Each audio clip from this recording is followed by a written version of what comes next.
जय हिंद। अभी हम शुरू कर रहे हैं FST 9 का पेपर 1।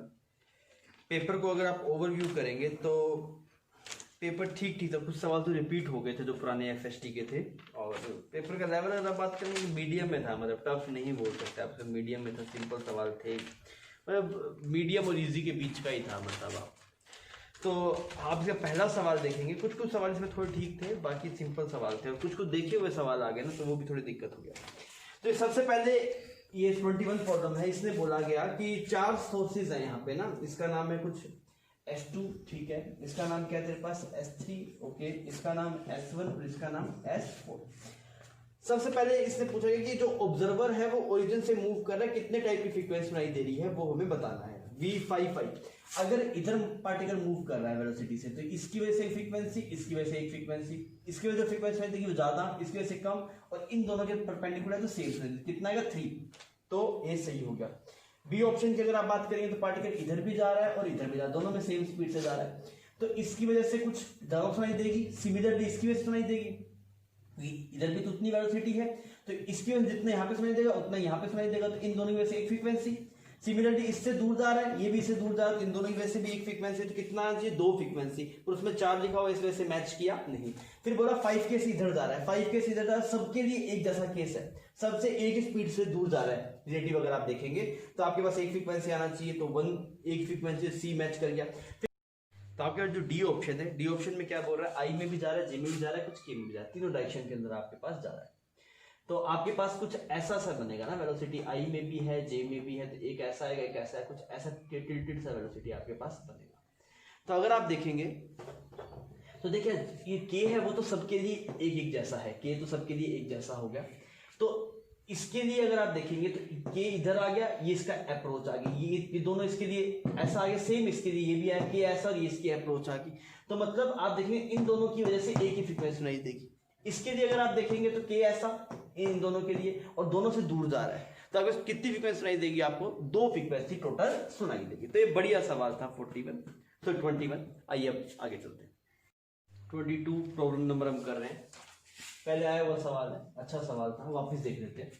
यहाँ पे आपका स्विच है, यहाँ पे स्विच, सबसे पहले क्या बोला गया, just before opening the switch, मतलब स्विच को लंबे टाइम तक रखा गया, तो आपसे वोल्टमीटर रीडिंग पूछे, इस वाले वोल्टमीटर, तो बहुत लंबे टाइम तक रखा तो इससे करंट फ्लो नहीं करेगा, तो आपने बोल दिया इससे करंट फ्लो नहीं कर सकता, ओपन हो जाएगा, तो करंट यहाँ से ऐसे जाएगा, कुछ इससे कुछ करंट जा रहा होगा, ये तो शॉर्ट हो जाएगा, कैपेसिटर ओपन हो जाएगा, तो इनको ओपन करते हैं, एक बार इनको ओपन करते हैं, ठीक है, ये शॉर्ट हो गया आपके पास में, ये वोल्टमीटर आइडिया, तो इससे कोई करंट नहीं जाएगा, मतलब ये करंट इधर नहीं जा सकता, इधर जाएगा तो वापस नहीं आ सकता ना, तो यहां से जाके, और ये भी शॉर्ट हो गया, तो करंट कितना आ रहा था इस टाइम पे, E/R करंट आ रहा था। अब आपसे पोटेंशियल डिफरेंस पूछा, तो मैंने बोला इसका 0 मान लो, इसका कितना हो गया E हो गया, इसका भी कितना हो गया E हो गया, यहाँ पे कोई करंट नहीं जा रहा, ये भी E हो गया, और इसका ये शॉर्ट ही है तो यहाँ पे 0 हो गया, तो इनिशियली कितना था E, सही बात है। जस्ट आफ्टर ओपन देखते हैं, तो इसका मतलब ये होगा कि देख इस वाले कैपेसिटर पे तो कोई चार्ज नहीं आएगा ना, बिकॉज पोटेंशियल डिफरेंस 0 था आपके पास, और इस वाले कैपेसिटर पे E था, तो यहाँ पे कितना आ जाएगा तेरे पास, +C चार्ज ऐसे आ जाएगा।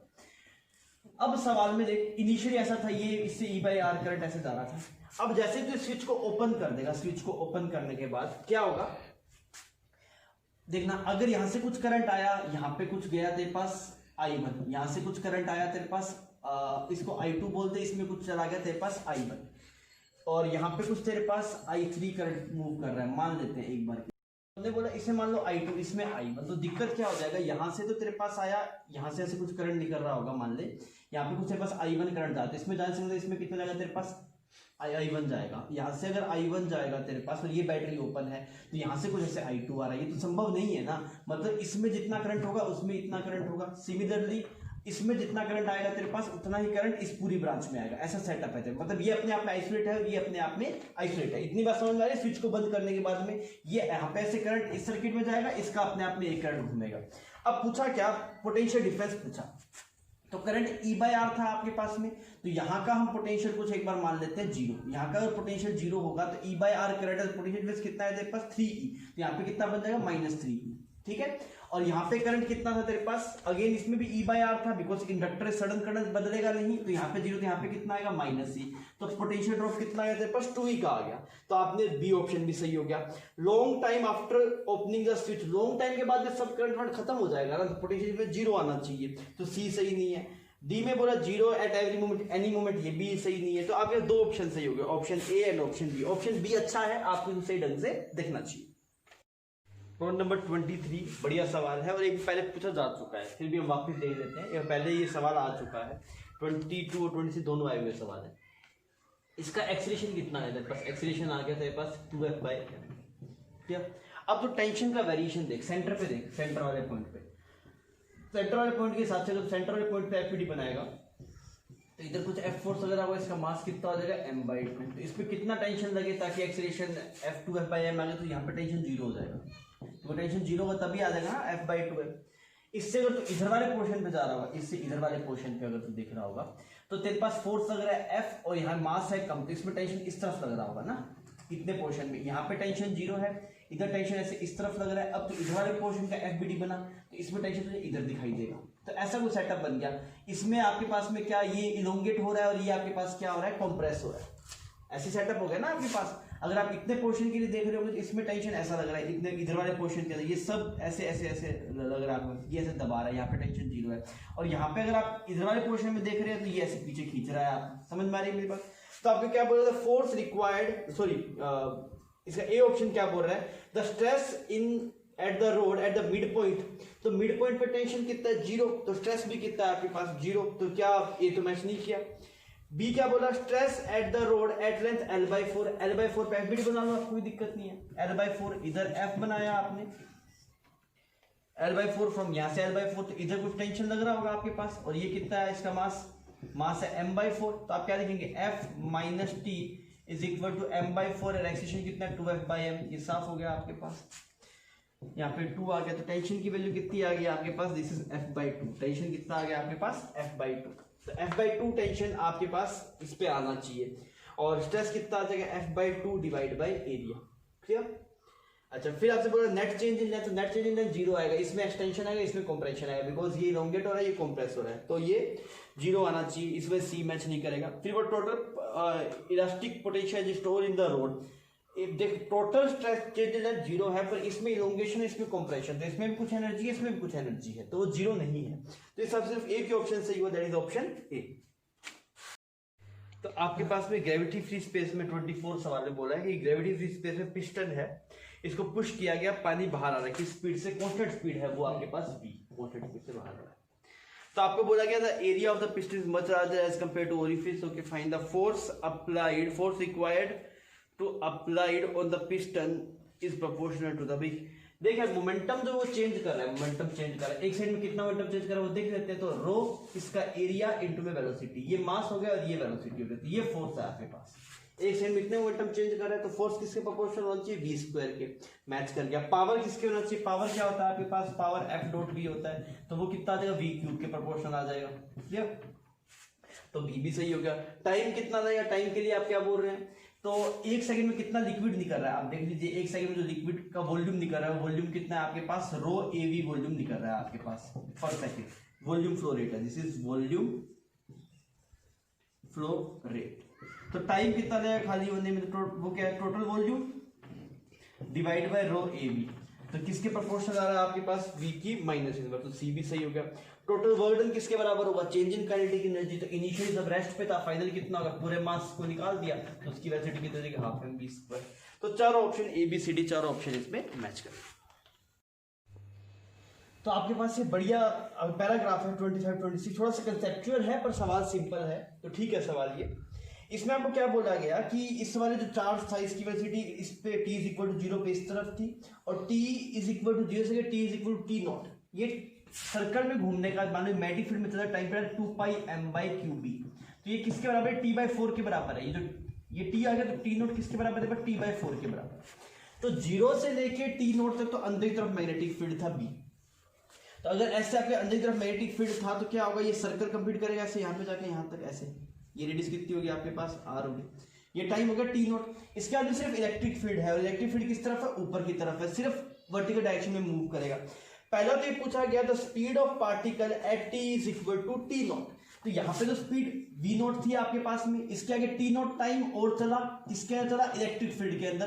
तो final velocity is equal to initial velocity plus a into में t। a कितना है आपके पास, Q E not by M, और टाइम की वैल्यू कितनी है आपके पास pi M divide by 2 Q B not. क्या क्या कट रहा है इसमें, क्यू से क्यू कट रहा है, ओके, एम से एम कट रहा है आपके पास। तो यहाँ पे ये वैल्यू आ रही है E not by B not by 2। अच्छा, एक और एक्सप्रेशन लिखा हुआ है आपने, उसको कुछ देख लेते हैं। हम एक काम करते हैं, E not by B not की वैल्यू पुट कर देते हैं। तो V not plus pi by 2 E not by V not. E not by V not की वैल्यू कितनी है, वी बाई पाई। तो ये पाई से पाई कट गया, तो वेलोसिटी कितनी आ गई आपके पास 3 वी नॉट बाई 2 इसकी वेलोसिटी आ गई। तो 35 तो आपके पास हो गया। फिर आपसे क्या पूछा गया था, coordinate of the particle at T is equal to T not. तो ये भी सिंपल है यार, ये तो आर हो ही गया। अब ये देख लेते हैं अभी इसकी वजह से कितना चला होगा। तो आप क्या लिखेंगे, S is equal to U T plus half A T square. U कितना था आपके पास V not U T plus half A T कितना Q E not by M into में टी स्क्वायर। अब इसकी वैल्यू पुट कर लेते हैं, काम बन जाएगा हमारा। तो वी नॉट को हमने वी नॉट लिख दिया, टाइम की वैल्यू पुट कर दी कितना pi M by 2 Q B not, ठीक है, और प्लस यहाँ पे half Q E not by M, और टी स्क्वायर की वैल्यू पुट कर दे। टी स्क्वायर की वैल्यू कितनी हो जाएगी आपके पास, this is pi square M square 4 Q not square और बी स्क्वायर। अब हम इसको देख लेते हैं, ये एक्सप्रेशन आपके पास क्या बन रहा है।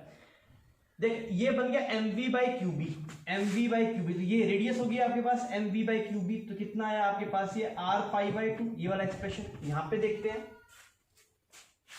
आपके पास ई बाई बी आ गया, ई बाई बी की वैल्यू पुट कर देते हैं अगेन अपने यहाँ पे। तो अगर आप यहाँ पे देखेंगे तो हाफ यहाँ पे आ गया, क्यू यहाँ पे आ गया, ये एम से एम साफ हो गया, क्यू एम डिवाइड बाई 4, एक क्यू यहाँ पे कट जाएगा ना, ये क्यू भी से कट जाएगा, तो 4 क्यू आ गया। हाफ ये वाला आ गया आपके पास, एम यहां से उठा लिया हमने, और यहां पे ये बन गया पाई स्क्वायर ऊपर आ गया, एक आ गया आपके पास, एक बी को नीचे रहते हो, एक बन गया ई बाई बी, और ई बाई बी की वैल्यू कितनी है वी बाई पाई।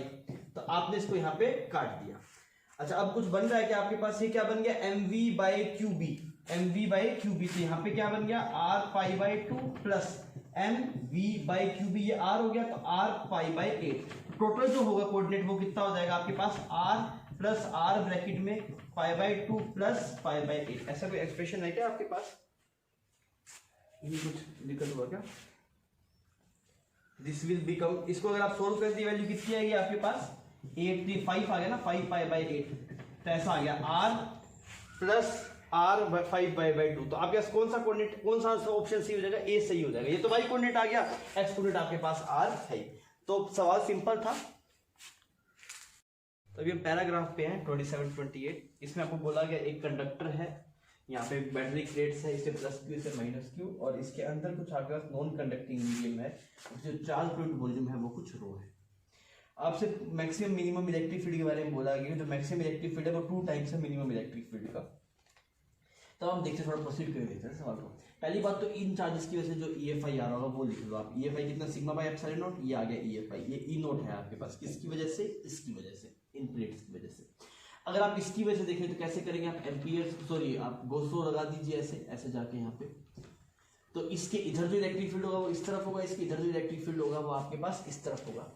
तो यहाँ पे हम इसकी वैल्यू निकाल लेते हैं। तो अगर आप देखेंगे कैसे करेंगे, यहाँ पे मान लिया इलेक्ट्रिक फील्ड कुछ E है, तो EA प्लस EA 2A गोसो लगा रहा हूँ ना, E dot DS is equal to Q inside by epsilon not. तो EDA 2DA, क्यू इनसाइड कितना आ जाएगा आपके पास, क्यू इनसाइड आ जाएगा रो A, और ये सेपरेशन कुछ मान लो ऐसे x दूरी पे गए ना हम, ये ऐसे कुछ x, तो A इंटू में 2x आ जाएगा, ये वॉल्यूम आ गया आपके पास बाय एप्सिलॉन नॉट। तो यहां से बना आपके पास A से A साफ हो गया, तो E की वैल्यू कितनी आ गई आपके पास रो x bye epsilon not. Maximum electric field यहाँ पे होगा, यहाँ पे मैक्सिमम इलेक्ट्रिक फील्ड होगा। क्यों होगा मैक्सिमम इलेक्ट्रिक फील्ड, बिकॉज इस वाले इलेक्ट्रिक फील्ड की वैल्यू मैक्सिमम होगी, और ये भी तो उतना है ही यहाँ पे। तो E मैक्स कितना होगा आपके पास, E मैक्स जो होगा that is rho D by 2 epsilon not, because इस टाइम पे x की वैल्यू कितनी हुई D by 2 plus Q by A epsilon not, ठीक है। और E मिनिमम जो होगा वो कितना होगा, वो इस वाले पॉइंट पे होगा, बिकॉज ये वाला इलेक्ट्रिक फील्ड तो E नॉट है, पर इसकी इस तरफ घटाने की मैक्सिमम होगी, मतलब यहाँ पे E ये उस डायरेक्शन मैक्सिमम होगा, ये इधर होगा, तो नेट वैल्यू मिनिमम मिलेगी आपको। तो कितना बनेगा Q by A epsilon not minus rho D by 2 epsilon. ये सही है एक्सप्रेशन आपके पास। अब वो क्या बोला गया, ई maximum is twice of E minimum, ठीक है मैंने किया, तो ई मैक्सिमम को लिखा 2 epsilon not plus is twice of E minimum, तो मतलब 2q by A epsilon not minus 2 rho D by 2 epsilon, ये साफ हो गया आपके पास ना। अब हमसे क्या पूछा, डी की वैल्यू पूछा, तो डी की वैल्यू निकाल देते हैं यार। तो यहाँ से ये वाली वैल्यू कितनी आ जाएगी आपके पास, दिस विल बी, इधर अगर आप इसको लेके जाएंगे तो ये 3/2 रो डी बाई एप्सिलॉन नॉट, और इसकी वैल्यू कितनी आएगी Q by A epsilon not. ये साफ हो गया आपके पास। डी की वैल्यू कितनी आ रही है 2q/3 रो, 2q/3 रो, तो सी ऑप्शन मैच कर गया 27 का। अब आप बात करते हैं 28 में। 28 में क्या आपको पोटेंशियल और इलेक्ट्रिक फील्ड कर्व बोला गया ना, आपको V वर्सेस x का कर्व बोला गया, और इस वाले को 0 बोल दिया। तो इस वाले को 0 बोल दिया, नेट इलेक्ट्रिक फील्ड तो हमेशा इसी तरफ है, तो पोटेंशियल घटना चाहिए, नेगेटिव आना चाहिए, जो सभी कर्व के अंदर है। अब देखिए इलेक्ट्रिक फील्ड, यहाँ पे जो आपके पास इलेक्ट्रिक फील्ड था, इस वाले रीजन में इलेक्ट्रिक फील्ड था, वो इलेक्ट्रिक फील्ड कुछ कम था, फिर बढ़ रहा है, फिर कंटिन्यूसली बढ़ता जा रहा है। ऐसा ही तो हो रहा है आपके पास, यहाँ पे इलेक्ट्रिक फील्ड मिनिमम था, फिर बड़ा, फिर लगातार बढ़ता जा रहा है। तो जो आपके पास होता है वो क्या होता है, that is delta V is equal to minus of E dot dl होता है आपके पास। तो E की वैल्यू कितनी आएगी, E की वैल्यू होगी माइनस dV बाई dl। तो यार जो स्लोप होगा ना V dx कर्व का, वो आपको इलेक्ट्रिक फील्ड देगा, और वो कंटिन्यूसली बढ़ना चाहिए, तो वो बढ़ना चाहिए। नेगेटिव में कैसा कर्व बनेगा, कुछ ऐसा कर्व बनेगा। तो कौन सा ऑप्शन सही हो जाएगा, ऑप्शन बी इसका करेक्ट हो जाएगा। अभी हम कर रहे हैं पैराग्राफ में 2 सवाल आपके पास 29 एंड 30। सिंपल सवाल है, थोड़ा कैलकुलेटिव है आपके पास। आपको ये बोला गया कि इसके अंदर एक हीटर लगाया हुआ था, और इनिशियल सेटअप पे जो इसका वॉल्यूम था वो 0.024 मीटर क्यूब, और इसका जो पिस्टन का एरिया था दैट इज 300 सेंटीमीटर स्क्वायर। इसका जो initial temperature that is 300 kelvin, final temperature आपका 360 केल्विन। अब सबसे पहले सवाल में बोला गया कि जब आपने इसको हीटअप किया, इसका टेम्परेचर 360 केल्विन हो गया, तो ऑब्वियसली ये पिस्टन भी कुछ मूव किया होगा। तो ये पिस्टन कितना मूव किया वो हमें निकालना है। तो सिंपल है यार, इसके लिए हम क्या कर रहे हैं, बोले PV/RT विल बी कांस्टेंट। तो आप P1 T1 is equal to P2 V2 T2 किया जा सकता है, आप कर लीजिए ऐसे। इनिशियल प्रेशर गिवन 10⁵, ठीक है। वॉल्यूम इनिशियल कितना है आपके पास 0.024 डिवाइड बाय R, और टेम्परेचर इनिशियल कितना 300। फाइनल वाले केस में चलते हैं। अगर आपने इस पिस्टन को एक्स कंप्रेस कर दिया, तो अब यहाँ से 2 फोर्सेस लग रहे होंगे, एक तो इस पिस्टन का फोर्स लग रहा होगा आपके पास, सॉरी एक तो स्प्रिंग की वजह से फोर्स लग रहा होगा, और एक एटमॉस्फेयर की वजह से। तो यहाँ का जो प्रेशर होगा वो कितना होगा, एटमॉस्फेयर की वजह से इतना, और स्प्रिंग की वजह से कितना, K की वैल्यू कितनी है 2000 x डिवाइड बाई इस पिस्टन का एरिया 300 सेंटीमीटर स्क्वायर है ना। इसको ऐसे यूनिट में कन्वर्ट कर देंगे बाद में। इसे ये प्रेशर कैसे निकाला हमने, मैं बोल रहा हूँ कि यहाँ पे जो एयर का प्रेशर था वो लिख दिया, प्लस इसकी वजह से कितना फोर्स लग रहा होगा, kx फोर्स लग रहा है, kx डिवाइड बाय एरिया कर दिया, तो ये आ गया प्रेशर। वॉल्यूम देख, वॉल्यूम में कितना चेंज हुआ, पहले कितना था 0.024 प्लस, और अब जो आपके वॉल्यूम में चेंज आया होगा वो a इंटू में x, हमने कुछ x मूव करवाया ना इसको, तो इतना चेंज हो गया। डिवाइड बाय यहाँ पे आप करेंगे तो r इंटू में टेम्परेचर कितना 360 डिग्री। अब इसे सोल्व करने में थोड़ा सा दिक्कत होगा, बिकॉज थोड़ी सी क्वाड्रेटिक इक्वेशन है। आप इसे सोल्व कर लीजिए ऐसे यूनिट से कन्वर्ट करके, तो आपके पास x की वैल्यू आएगी वो कितनी आ रही है 0.1 सेंटीमीटर, 0.1 मीटर इसका आंसर आ जाएगा। ए ऑप्शन इसमें मैच कर जाता है। ये कैलकुलेशन है सिंपल, आप इसको देख सकते हैं। फिर अगर आप जाएंगे इस नेक्स्ट 30 प्रॉब्लम के अंदर, 30 सिंपल है, उसने बोला चेंज इन इंटरनल एनर्जी। तो डेल्टा यू क्या होता है, डेल्टा यू होता है आपके पास NCV डेल्टा टी। तो n की वैल्यू तो आप निकाल सकते हैं इजीली। n की वैल्यू क्या है, ये वाली n की वैल्यू है। n कितना होगा तेरे पास PV की जगह कितना रख दे, वॉल्यूम तेरे पास 0.024 PV divide by R into में टेम्परेचर कितना है तेरे पास 300, ठीक है। CV की वैल्यू कितनी हो जाएगी, CV डायटोमिक मानेंगे बिकॉज एयर है आपके पास, और डेल्टा टी कितना है, डेल्टा टी आपके पास है 60। आप सोल्व कर लीजिए तो डेल्टा यू की वैल्यू इजीली आपको मिलेगी 1200। क्लियर। प्रॉब्लम नंबर 31 में क्या बोल रहा है, आपके पास एक लार्ज टैंक है ना, हमने इसको ऐसे टैंक बना दिया यहाँ पे, और इसमें जो पानी आ रहा है वो किस वो जो फ्लो रेट है उसका वो है 70 सेंटीमीटर क्यूब पर सेकंड, इस फ्लो रेट से आ रहा है। यहाँ पे एक होल है, बीच में होल बना दिया छोटा सा। इसका जो एरिया है वो कितना है आपके पास 0.25 सेंटीमीटर स्क्वायर। अब आपसे पूछा गया कि मैक्सिमम हाइट जहां तक पानी भरा जा सकता है। क्या ये समझ में आया पानी ऐसा क्यों हो रहा है, पानी तो भरता रहेगा पूरा भर जाएगा, मैक्सिमम क्यों आ रहा है, मैक्सिमम इसलिए आ रहा है बिकॉज एक ऐसी कंडीशन, जैसे हाइट बढ़ेगी ना वैसे वैसे यहाँ से लिक्विड निकलने की वेलोसिटी बढ़ेगी। तो एक टाइम ऐसा आएगा जब यहाँ का फ्लो रेट और मतलब इससे बाहर निकलने का फ्लो रेट और अंदर आने का फ्लो रेट दोनों बराबर हो जाएगा, इसका लेवल चेंज नहीं होगा। तो हमने क्या बोला, जब क्या volume in is equal to volume out हो जाएगा, उसके बाद लेवल क्या हो जाएगा, मेंटेन हो जाएगा। तो मान लीजिए किसी टाइम पे हाइट h है, तो वेलोसिटी कितनी √2gh आ जाएगी उस टाइम पे। तो मैंने क्या लिखा, √2gh मल्टीप्लाई एरिया, एरिया कितना 0.25 सेंटीमीटर स्क्वायर है ना, तो यहाँ पे इसको सेंटीमीटर स्क्वायर कर दिया पर सेकंड। और यहाँ पे अगर आप देखें तो कितना बनेगा 70 सेंटीमीटर क्यूब पर सेकंड। ये सेंटीमीटर स्क्वायर से ये सेंटीमीटर बच गया ना यहाँ पे सिर्फ। अब इसको ऐसे यूनिट्स में कन्वर्ट कर दिया तो बाय 100 कर दिया, इज इक्वल टू ये वाली टर्म आपके पास आ गई √2gh और यहाँ पे आ गया 25/100। ये यहाँ पे साफ हो गया आपके पास। तो वैल्यू अगर आप देख रहे हैं तो यहाँ से बना 70/25 का स्क्वायर हो गया, किसके बराबर आ गया 2 जी के 9.8 यूज करने के लिए बोला है, कर दिया। और ये h मीटर में आएगा ना मेरे पास, तो यहां से अगर आप देखेंगे तो ये 10 आ गया आपके पास ओके। और यहां से काट देते हैं 5 14 ये 5 और ये 14 ओके, और ये 14 7 और ये यहाँ पे 2 बन गया आपके पास। यहाँ पे ऐसे ये वाला 2 बन गया, ये इससे साफ हो गया। तो h की वैल्यू जो आ गई वो 2.5 मीटर आ गया। आपको सेंटीमीटर में चाहिए तो 100 से मल्टीप्लाई कर दो, कितना आ गया आपके पास 40 सेंटीमीटर आ गया। तो क्या आंसर हो जाएगा इसका 40, इसका आंसर हो जाएगा। तो 32 प्रॉब्लम आपके पास, इसमें बोला गया कि यहाँ पे जो इंटेंसिटी है वो आई नोट है। तो मैंने बोला आई नोट, आई किसके बराबर होगा आपके पास, आई होगा एन नोट hc/लैम्डा के बराबर। तो एन नोट की जो वैल्यू आई आपके पास वो कितनी आ गई, I lambda divide by hc। ये क्या आपके पास number of photons per unit area per unit time.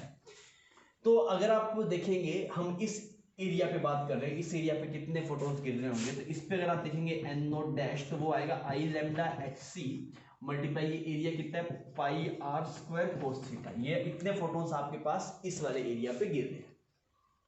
ठीक है जी, हमें क्या चाहिए, हमें ये चाहिए फोर्सेस की बात करना है। तो फोर्सेस के लिए क्या चाहिए, आपको मोमेंटम चाहिए। तो अगर हम मोमेंटम देखेंगे तो नंबर ऑफ फोटॉन्स तो इतने गिर रहे हैं, इससे कोरस्पॉन्डिंग जो मोमेंटम होगा वो मोमेंटम कितना होगा, मोमेंटम तो एक फोटोन का ये लिखा हुआ ये काउंट है, मल्टीप्लाई क्या करते हैं आप h/लैम्डा कर दीजिए, तो मोमेंटम कितना आ जाएगा I/c πr² cos थीटा। इतना मोमेंटम ऐसे ट्रांसफर हो रहा है आपके पास। तो इस मोमेंटम में दो कंपोनेंट हो रहे हैं, ये p हो गया, ये p cos थीटा हो गया आपके पास, और ये कितना हो गया p sin थीटा हो गया। फाइन, तो अगर आप यहाँ पे देखेंगे तो आपको धक्का मारने वाला फोर्स कितना है, that is I/c πr² cos² theta. ये फोर्स पुल कर रहा है ना, और बचाएगा कौन, आपको फ्रिक्शन बचाएगा। तो फ्रिक्शन का आपने लिख दिया म्यू, कितना है mg, और ये जो नॉर्मल है ना, जो नॉर्मल है आपके पास पहले mg था पर इसकी वजह से ऊपर की तरफ फोर्स है तो mg नॉर्मल की वैल्यू कम हो जाएगी। कितनी आएगी वो आपके पास, that is I/c πr² cos theta sin theta. Is it clear? तो यहाँ से म्यू का एक्सप्रेशन आपके पास आ जाएगा easily, that is I πr² cos² theta की वैल्यू कितनी हो जाएगी 1/2 डिवाइड बाय c। नीचे चलते हैं तो यहाँ पे आया mg minus I/c πr² and this is again 1/2। अब ये सब क्या क्या कट रहा है, तो यहाँ से पूरा आप एलसीएम लेके काट के देखिए तो ये बन जाएगा I πr² और नीचे आ जाएगा आपके पास 2mgc माइनस I πr²। तो ये एक्सप्रेशन है ना आपके पास। तो इस अल्फा की वैल्यू कितनी है आपके पास 1, बीटा की वैल्यू कितनी है आपके पास 2 और गामा की वैल्यू कितनी है आपके पास 1। तो टोटल इन सब का सम कितना आ गया आपके पास 4। तो इसका आंसर कितना आ जाएगा 4। नंबर 33 में क्या बोल रहा है आपके पास, दो मासेस हैं m1 और m2। m1 का मास है 1 kg, m2 का मास है 2 kg। तो आपसे बोला कि इसको 20 सेंटीमीटर ऊपर 20 मीटर ऊपर ले गए फिर छोड़ दिया, तो जब वापस यहाँ पे पहुंचेगा तो वेलोसिटी कितनी होगी, मतलब 20 मीटर ऊपर जाए वापस नीचे आएगा ना m1, तब तो कुछ नहीं होगा इसको, तब तो स्ट्रिंग टाइट ही नहीं होगी। तो उस टाइम तक अगर आप देखेंगे तो mgh is equal to half mv² लिखा, m से m साफ हो गया आपके पास, तो v की वैल्यू कितनी √2gh आ गया, √2gh। तो √2g की वैल्यू कितनी 10, h की वैल्यू कितनी ये वाली, तो कितना है आपका 20 मीटर पर सेकंड आ गया वेलोसिटी।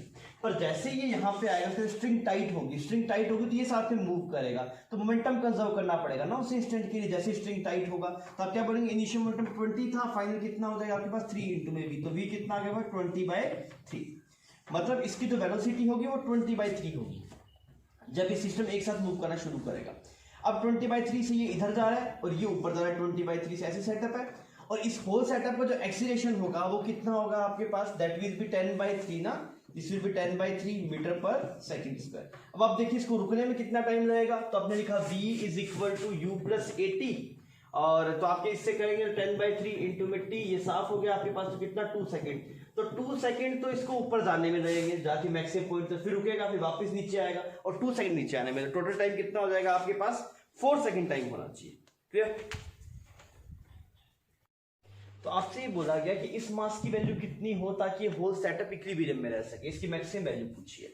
अगर इक्विलिब्रियम में होगा तो ऑब्वियसली यहाँ पे नॉर्मल नहीं लग रहा होगा, बिकॉज अगर नॉर्मल लगता तो इसका इस तरह कुछ एक्सेलेरेशन होता, तो नॉर्मल में 0 है तो मतलब इस फ्रिक्शन कोएफिशिएंट का कोई मतलब नहीं है। अगर यहाँ पे दोस्त नॉर्मल लगता है तो ये ब्लॉक आगे चलता, तो एक्सेलेरेशन होता वो नहीं है, मतलब इस फ्रिक्शन कोएफिशिएंट का कोई मतलब नहीं इस वाले का। अब आप इसका एफबीडी बना लीजिए, तो यार इसमें जो टेंशन होगा वो mg के बराबर होगा। तो यहाँ पे कितना टेंशन लग रहा है, एक टी इधर लग रहा है, एक टी इधर लग रहा है, तो आपने क्या लिखा 2t is equal to mu into में n कितना आएगा mg प्लस एक ये टेंशन भी तो आ रहा है, लोग ये लिखने में गलती करते हैं, ये टेंशन भूल जाए, नीचे की तरफ टेंशन भी तो लग रहा है इस ब्लॉक पे, प्लस टी आएगा आपके पास। आप सोल्व कर लीजिए, ये कितना बन जाएगा, यहाँ पे 10, ये 2 आ गया, ये 5 आ गया, तो कितना आ गया 10t is equal to 200 plus 2t, तो 8t की वैल्यू कितनी है 200, तो t की वैल्यू कितनी आ गई आपके पास 200 डिवाइड बाई 8, तो ये वाली वैल्यू आ गई आपके पास, तो t की वैल्यू कितनी आ गई 25 न्यूटन आ गया टेंशन, तो टेंशन आ गया 25 न्यूटन आ गया। अब मुझे क्या इसका मास पूछा है, तो टेंशन किसके बराबर होगा, tension is equal to mg, तो जैसे बस m आएगा वो कितना आएगा 2.5 kg आ गया। अब आपने क्या इसको किसके बराबर करना है, p/4 के बराबर, तो p की वैल्यू कितना है तेरे पास 10, तो इसका आंसर क्या हो गया 10, इसका आंसर हो गया। मतलब 35 में आपको बोला गया कि एक कोई टर्म है आपके पास में v, अच्छा ये वेलोसिटी है ना आपके पास में, इसकी जो स्पीड है वो इसका k तो कोई कांस्टेंट ऐसी कोई डायमेंशन नहीं है, ये सरफेस टेंशन है, वेवलेंथ है और ये डेंसिटी है, तो आपसे x y z की वैल्यू पूछे तो मैं लिख दिया। मैंने बोला ये तो होगा आपके पास मीटर पर सेकंड यूनिट, मैंने मीटर में लिखा ना, वैसे मास नहीं लिख रहा, मीटर पर सेकंड लिख रहा हूँ। यहाँ पे ये कितना बने तेरे पास force per unit length of the surface tension की पावर x, ये क्या हो गया तेरे पास ये बनेगा लेंथ की पावर y, ठीक है, और ये क्या बनेगा तेरे पास डेंसिटी ना, तो ये क्या बनेगा mass divide by volume, volume क्या होगा लेंथ का क्यूब की पावर z, तो इसको फिर ऐसे लिख देते हैं ना, आप लेंथ लिख लीजिए, लेंथ डिवाइड बाय टाइम, ठीक है, इतना सही है सेटअप ये, ठीक है। यहाँ पे फोर्स को क्या लिखा जाएगा ma, तो m क्या होगा तेरे पास m, तो यहाँ पे आ गया मास, और एक्सेलेरेशन कितना है तेरे पास मीटर पर सेकंड स्क्वायर, तो ये तो इससे साफ हो गया। यहाँ पे बच गया l की पावर y, और ये तेरे पास आ गया mass divide by l cube, ऐसा कुछ एक्सप्रेशन बन रहा है। अब देख टाइम तो सिर्फ यहीं पे है तेरे पास ना, टाइम तो और कहीं नहीं है, और टाइम की पावर कितना होना चाहिए 1 होना चाहिए, तो x की पावर तो कितनी हुई तेरे पास हाफ होगी, ठीक है, क्योंकि x की पावर हाफ होगी तभी यहाँ पे t बनेगा, ये काम हो गया। और मास की टर्म यहाँ पे आनी नहीं चाहिए, तो अगर यहाँ पे इस x की पावर तेरे पास हाफ, मतलब मास की पावर यहाँ पे हाफ होगी तो माइनस हाफ होना चाहिए, तो z की वैल्यू कितनी है तेरे पास -1/2, क्या। अच्छा अब आप इसमें लेंथ के हिसाब से देख रहे, ये तो काम खत्म हो गया, इसमें लेंथ की पावर कितनी तेरे पास, यहाँ पे बन जाए लेंथ की पावर -3/2, तो ऊपर कितना बनना चाहिए तेरे पास लेंथ की पावर माइनस, आपके पास क्या होना चाहिए इसका और इसकी वजह से नेट l बनना चाहिए ना, तो ये ऊपर जाएगा तो l टू द पावर 3/2 है, तो y कितना बन जाए, y बन जाए l to the power -half, तो कितना होगा ये -हाफ, ये l की पावर 3/2, नेट l बचेगा, तो ये x y z की वैल्यू आ गई। अब आप इसमें जो एक्सप्रेशन है पूछा वो पुट कर दीजिए, क्या पूछा 12x - y प्लस हो जाएगा z, तो ये -हाफ हो गया, तो साफ हो गया आपके पास, तो वैल्यू कितनी आ गई आपके पास 6, तो इसका आंसर कितना हो गया आपके पास 6। आपको बोला गया इस तरीके की शेप का एक आपके पास में कार्डबोर्ड है, इसको यहाँ पे रखा गया, तो बताइए थीटा की मैक्सिमम वैल्यू कितनी होती है ताकि ये टॉपल ना करे।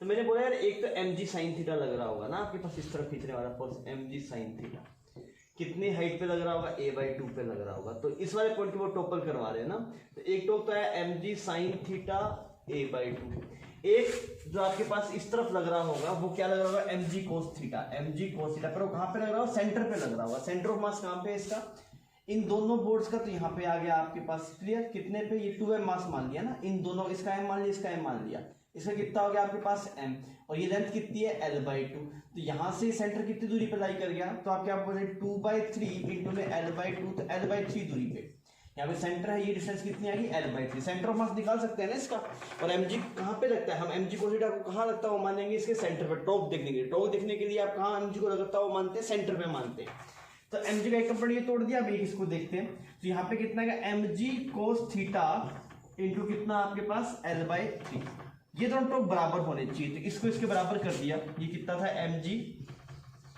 साइन थीटा a/2 mg से mg साफ हो गया आपके पास, और इसको a लिखना है यहाँ पे, a से a साफ हो गया। ओके, यहाँ पे अगर आप देखेंगे tan थीटा की वैल्यू कितनी आएगी, 2/3 आ गई tan थीटा की वैल्यू। फिर अगर आप बात करेंगे 9 tan square alpha, 9 tan square theta, तो कितनी वैल्यू आएगी 4/9। कितना आंसर आ जाएगा आपके पास, 4 इसका आंसर आ जाएगा। 37 में आपसे बोला गया कि अर्थ के अक्रॉस एक टनल डग कर दिया आपने, और डायमीटर कह लो, ऐसा कर दिया हमने।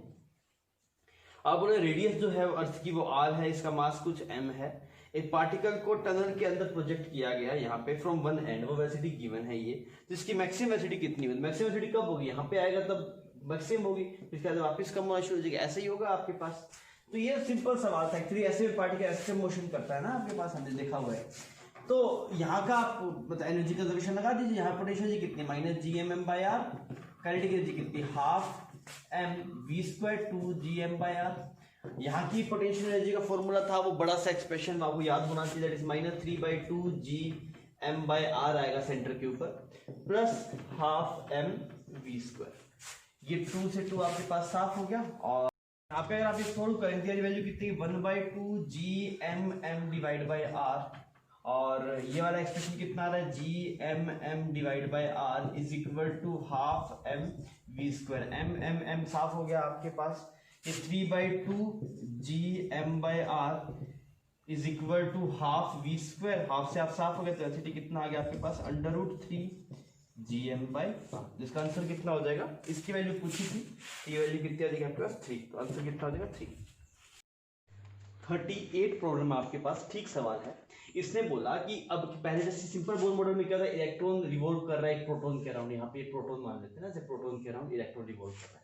यहाँ पे प्रोटॉन के अराउंड एक नया पार्टिकल है जिसपे कुछ चार्ज 3e है और मास 3m है, तो इसकी बेसिक इक्वेशन लिख दी k₁ q2/r² mv²/r, ऐसे करते हैं, ये वेलोसिटी के रेडियस के एक्सप्रेशन आते हैं। इसमें फंडामेंटल इक्वेशन ये बन जाएगी k₁ q2 की जगह 3/r², mv²/r, तो इसका m कितना बन जाएगा 3mv²/r। सेकंड इक्वेशन है mvr is equal to nh/2π, यहाँ पे m की जगह कितना हो जाएगा 3m। ये दो इक्वेशंस है, अगर आप ये सोल्व करें तो वेलोसिटी तो आपके पास आएगा 3 टाइम्स ऑफ v0, इसको v0 बोल देते हैं, या फिर ठीक है 3 टाइम्स ऑफ, इसको लिख देते हैं z/n v0। तो मतलब पहले जो बोर मॉडल में आपके पास वेलोसिटी आता है उसका 3 टाइम्स आएगा इस नए वाले मॉडल में। रेडियस अगर आप कैलकुलेट करेंगे तो वो आपके पास आएगा 9 टाइम्स कम हो जाएगा रेडियस, ऐसा सेटअप आएगा। तो अगर आप टोटल एनर्जी की बात करेंगे, टोटल एनर्जी में क्या चेंज है, टोटल एनर्जी क्या होता है 12 mv², और यहाँ पे चार्ज कितना देगा -k₁ q2/r। तो यार जो टोटल एनर्जी में जो चेंज आएगा, टोटल एनर्जी नई टोटल एनर्जी वो 27 टाइम्स होगी इनिशियल वाले की। क्यों, क्योंकि ये यहाँ पे तेरे पास कितना था 9, यहाँ पे 3m आएगा ना, वेलोसिटी में चेंज है 3 का, तो ये 9 हो गया, ये 3 तो 27, यहाँ पे ये r 9 टाइम्स कम हो गया और यहाँ पे 27, तो जो पोटेंशियल में चेंज है वो कितना हुआ आपका 27 टाइम्स पोटेंशियल, जो टोटल एनर्जी थी वो 27 टाइम्स बढ़ गई इस वाले सेटअप के लिए। अब आपको बोला गया इलेक्ट्रॉन जो डी एक्साइट हो रहा है कहां से हो रहा है आपके पास, n इज इक्वल टू 3 से n इज इक्वल टू 1 का ट्रांजिशन है आपके पास, तो एनर्जी रिलीज कितनी होती है सबसे पहले हम उसमें निकाल लेते हैं सिंपल वाले के अंदर, बोर एटम बोर मॉडल के हिसाब से, तो आएगा 13.6 z²/n², और इसकी वैल्यू पुट करेगा तो ये बन जाएगा 1 - 1/9, तो ये आ गया तेरे पास 13.6 z² इंटू में 8/9। ये किसके हिसाब से आया, बोर मॉडल के हिसाब से, किसके हिसाब से, बोर के। और न्यू के हिसाब से अगर निकालेगा तो 9 टाइम्स, तो 27 टाइम्स फर्क आएगा, तो 27 times of E0, clear, 27 times ये आएगा, तो 27 टाइम्स मल्टीप्लाई दिस z तो 1 है आपके पास 8/9। अब उसने क्या बोला, उसने बोला बोर मॉडल में जो ग्राउंड शेल में एनर्जी थी उसका नाम है E0, तो इसका नाम कितना पड़ गया तेरे पास, E0 नाम पड़ गया। तो ये वैल्यू कितनी आएगी तेरे पास, तो जो फाइनल जो एनर्जी आएगी दैट इज 24 E0, इतनी एनर्जी रिलीज होगी इस ट्रांजिशन में। अब तुझसे एनर्जी ना पूछ के तुझसे क्या पूछा, इसका मोमेंटम पूछा, तो एनर्जी को किसके बराबर कर देगा, 24 E0 is equal to 24 E0 is equal to hc/λ, तो h/λ आ गया, तो ये तेरे पास क्या आ गया, इसका मोमेंटम आ गया। तो आंसर कितना हो जाएगा, n की वैल्यू हो जाएगी 24। प्रॉब्लम नंबर 39 आपके पास बहुत बढ़िया सवाल है। देख एम्पियर्स लॉ में थोड़ी सी चर्चा करते हैं। एम्पियर्स लॉ ये होता है ना B.dl is equal to μ0 into में I इनसाइड, क्लियर। अब इसके अंदर क्या है कि जैसे मान लीजिए आपके पास में एक फाइनाइट वायर है, मैंने बोला एक फाइनाइट वायर है, एक फाइनाइट वायर की वजह से आप MFI क्यों नहीं निकाल पाते एम्पियर लॉ की वजह से, बिकॉज अगर यहाँ पे इसमें करंट कुछ आ ही जा रहा है तो ये जो बी डॉट डी एल है तो पूरे, पहली बात तो करंट ऐसा नहीं रह सकता ना, ऐसे भी यहाँ से शुरू हो यहाँ पे खत्म हो गया, ऐसा नहीं हो सकता, पूरी सर्किट कनेक्ट हो रहा है, ऐसे सर्किट कनेक्ट हो रहा होगा एक्चुअल में, पर हमें ये तो दिखाई नहीं दे रहा, सिर्फ हमें इतना ही बोला गया, पर एक्चुअल में तो ऐसा ही हो रहा होगा ना, अभी सिर्फ ए बी वायर थोड़ी होगी, पूरा लूप होगा। तो यहाँ पे ये जो बी आता है ना, इस वाले पॉइंट पे जो बी आता है वो सिर्फ इसकी वजह से नहीं आता, पूरे लूप की वजह से आता है।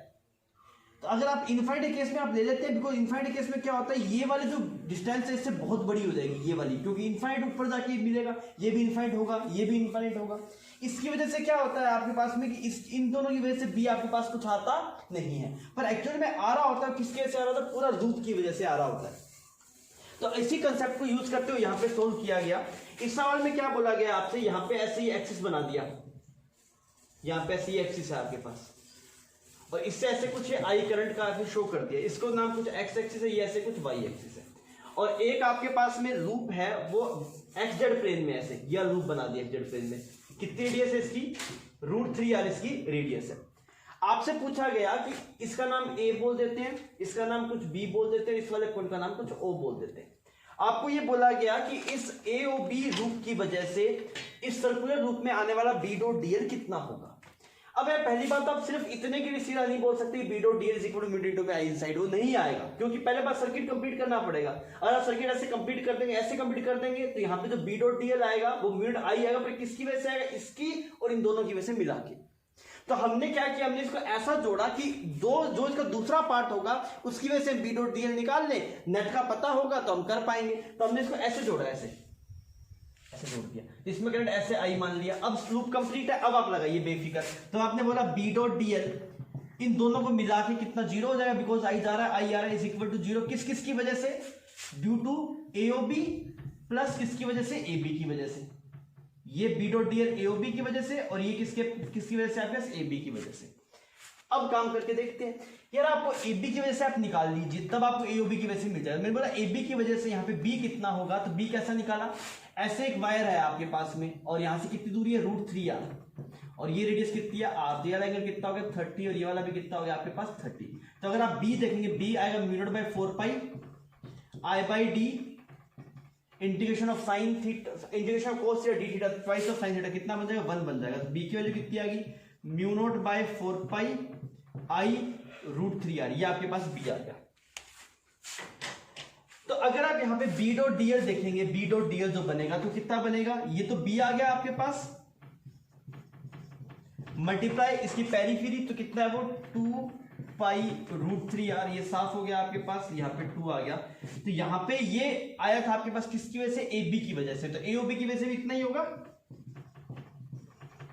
एओबी की वजह से भी इतना ही आएगा। ये वैल्यू कितनी है, μ0I/2, μ0I/2, और आई की वैल्यू कितनी है आपके पास 10 है ना, आई की value, what is the value of I 60 है, सॉरी। तो ये कितना हो जाएगा आपके पास, μ0 इंटू में 30, इसको किसके बराबर किया आपने, 10 इंटू में n, तो n की वैल्यू कितनी हो जाएगी 3, इसका आंसर हो जाएगा। तो बढ़िया सवाल है, एक बार आप इसे अच्छे से देखिए। तो अभी हम लास्ट सवाल पे हैं। इसमें आपको बोला गया कि ऐसे एक इंक्लाइन प्लेन है और ये फिक्स है और ये रोटेट कर रहा है ना, और यहां से जो इसकी दूरी है, जिस सेंटर से वो रोटेट कर रहा है, वो दूरी आपके पास कितनी बताइए, 40 सेंटीमीटर की डिस्टेंस बताया। फिर इस पे एक सेंट्रीफ्यूगल फोर्स लगा, यहाँ पे कितना लगेगा, m⍵²r जाएगा, ठीक है। और ये वाला एंगल आपको पता है, दिस विल बी कितना है, 37 डिग्री। ठीक, अब आपसे क्या पूछा गया, मिनिमम कितने ओमेगा से घुमाए इसको ताकि ये ब्लॉक मूव ना करे। तो इसमें सिंपल है कि हमें बस फोर्स बैलेंस करने हैं। नीचे तरफ कितना फोर्स लग रहा है आपके पास, mg sin 37, क्लियर। ऊपर की तरफ कितना लग रहा है, -m⍵²r sin 37, sorry cos 37, it will be cos 37, clear. और फ्रिक्शन कितना लग रहा है, -μ mg cos 37 plus m⍵²r sin 37, ये आपस में क्या कर दे, बैलेंस आउट हो जाए, जीरो के बराबर हो जाए। नीचे लगने वाला फोर्स क्या था, mg sin थीटा, ऊपर लगने वाला कौन कौन सा, m⍵²r का एक कंपोनेंट, और फ्रिक्शन की वैल्यू में नॉर्मल में एक और ये वाली टर्म भी आएगी ना आपके पास। अब आप इसे प्रोसीड कर दीजिए, m और m, ये पूरा साफ हो गया आपके पास। g की वैल्यू आपके पास 10 मान लिया हमने, 10, और sin 37 की वैल्यू आपके पास आ जाएगी, दिस इज 3/5 माइनस ⍵², r की वैल्यू कितनी है आपके पास 40 सेंटीमीटर, इसको लिखा 40/100, cos 37 की वैल्यू कितनी आ जाएगी आपके पास 4/5 माइनस म्यू की वैल्यू कितनी आ रही है आपके पास 1/4, जी की वैल्यू 10 और cos 37 की वैल्यू कितनी आ जाएगी आपके पास cos 37 4/5 plus omega square R की वैल्यू 40/100 और sin 37 की वैल्यू कितनी आ जाएगी sin 37 is 3/5 is equal to 0। ये एक्सप्रेशन है, आप ये सोल्व करेंगे तो ओमेगा की वैल्यू अप्रोक्सीमेटली कितने के बराबर आएगी 3 के बराबर, 3.2 शायद ऐसा कुछ आता है और आपसे नियरेस्ट इंटीजर पूछा है, इस वजह से इसकी वैल्यू कितनी हो जाएगी 3। ठीक है, तो ये पेपर खत्म होता है। Thank you for watching.